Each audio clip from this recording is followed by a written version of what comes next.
حسین ستارہ ابو ہریرہ نبی کا پیارا ابو ہریرہ۔ میں ایک مثال کے ذریعے سے آپ کو سمجھانے کی کوشش کروں گا، لیکن یہ قرآن کی کوئی مثال نہیں ہے اور نہ ہی حدیث سے میں مثال دوں گا، بلکہ مسئلہ سمجھانے کے لیے میں آپ کو بات بیان کر رہا ہوں۔ نہیں تو میرے علماء معزز ساتھی بیٹھے ہیں، ابھی مجھ سے پوچھ سکتے ہیں کہ آپ نے یہ واقعہ کہاں سے نقل کیا۔ یہ محض سمجھانے کے لیے۔ کہتے ہیں ایک چرواہے کے پاس بھیڑ بکریوں کا ایک ریوڑ تھا۔ چنانچہ آپ جانتے ہیں کہ چرواہا جب بکریاں چرانے کے لیے دن بھر جاتا ہے تو شام کو لا کے ان کو باڑے میں بند کر دیتا ہے،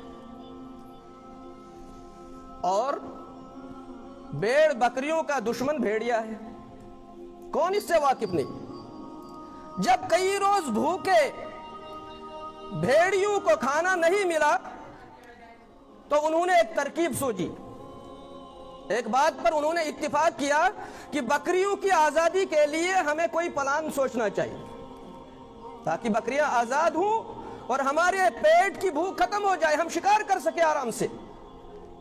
انہوں نے پلاننگ کی، جا کے اس چرواہے کے گھر کے سامنے جہاں پر بکریوں کا باڑا بھی تھا احتجاج کرنا شروع کر دیا بکریوں کی آزادی کے لیے۔ بکریوں کو آزاد کر دو، ان کے اوپر ظلم ہے، ان کو بند کیوں رکھا گیا ہے، ان کو کھلی فضا میں سانس لینے دو۔ اور جب بکریوں نے بھیڑیوں کا یہ نعرہ سنا ان کے دل نرم پڑ گئے، اچھا یہ بھیڑیا بھی آج ہمارے لیے آزادی کا نعرہ لگا رہے ہیں، لیکن حقیقت میں ان کی دشمنی سے واقف نہیں تھی۔ بیچاری بھولی بالی وہ بھی ان کے نعروں میں شریک ہو گئی۔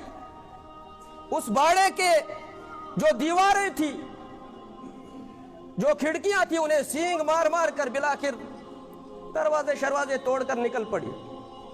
اب خوب آزادی کی سانس لینے لگی کھلی فضا کے اندر۔ بھیڑیے ان کے پیچھے ہو لیے شکار کرنے کے لیے، اپنے نفس کی بھوک مٹانے کے لیے۔ بیچارہ چرواہا بھی ان کے پیچھے گیا، آوازیں دے رہا تھا بکریوں کو، لاٹھیاں مار رہا تھا، لیکن انہوں نے ایک بھی نہیں سنی۔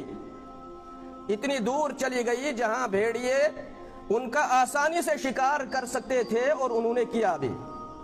یقین مانیے وہ بکریوں کے لیے وہ آزادی والی رات نہیں تھی، بلکہ ایک تاریک اور ظلم سے بھری رات تھی، جبکہ آزادی کی رات بھیڑیوں کے لیے تھی، جنہوں نے یہ بہانہ بنا کر ان بکریوں بھیڑوں کو پھسلا کر اس باڑے سے نکالا، بھی آئی نہیں۔ اسی طرح دنیا کے اندر انسان کی شکل میں اصل میں بھیڑیے، ہم کہیں گے انسان نما بھیڑیے، اس طاق میں ہے کہ یہ مسلمان خاتون، یہ مومن خاتون، یہ با پردہ خاتون اپنے گھر کے اندر بند ہے، ماں باپ کی حفاظت کے اندر ہے، ان کو اس خوبصورت ماحول سے کس طرح نکالا جائے تاکہ ہم آسانی سے ان کا شکار کر سکے، آسانی تک ان تک جو ہے رسائی ہو سکے۔ اس لیے وہ آزادی کا نعرہ لگانے لگے۔ آپ دیکھتے ہیں کہ مختلف ممالک کے اندر بطور خاص جو اسلام کے نام پر ملک بنے ہوئے تھے، وہاں پر بھی ہماری بہنیں بیٹیاں مائیں ایک عجیب قسم کا نعرہ لگاتی ہے، ہمارا جسم ہماری مرضی۔ ایک بیٹیاں بھی بیان کر رہی تھی، ہمارا جسم ہماری مرضی۔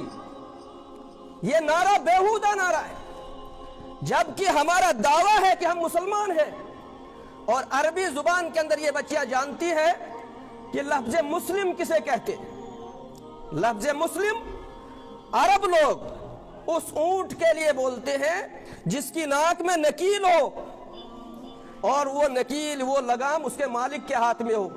جہاں مالک اپنے اس اونٹ کو چلانا چاہے اس کو چلاتا ہے، جہاں بٹھانا چاہے بٹھاتا ہے۔ یہی مسلم ہے کہ ہم دنیا کے اندر چاہے مرد ہو خواتین اس طرح سے آزاد نہیں، بلکہ ہمارا رب، ہمارا پروردگار عالم، ہمارا خالق و مالک ہے، اور ہماری لگام اسی کے ہاتھ میں ہے۔ جن چیزوں کا ہمیں حکم دے ہم کریں، جن کاموں سے منع کریں ان سے ہم رکیں، اسی لیے ہم مسلم ہیں۔